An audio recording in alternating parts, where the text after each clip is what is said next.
approach dito mga kaibigan, kailangan ang isa sa inyo titigil, katulad niyan si sir, tumigil si sir, oh. Ayan.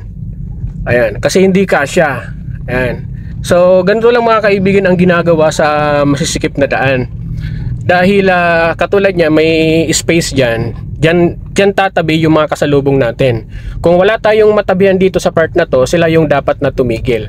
Ngayon, kung ayaw talaga nilang tumigil mga kaibigan, kung nakikipagmatigasan talaga sila, ang gawin nyo, itigil nyo lang yung sasakyan nyo, make it sure na dapat nakapasok sa lane para kumasya po at siya ang dumiretso. So ganun lamang po ang ginagawa sa mga gantong daan na tipong masikip talaga at hindi kasya. Katulad yan, may space dyan. Kapag may kasalubong ka rito, pwede kang tumabi dyan. So ganyan lang po ang ginagawa sa mga masisikip, or yon sa part na yon may space yan. Tumatabi po yung isa dyan. Hindi po pwedeng magsabay pareho dahil magsasabitan.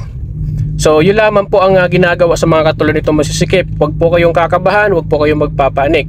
Kung talaga nagdadalawang isip kayo, itigil nyo na lang po sa gilid para ang isa sa inyo ay makalagpas. That's it.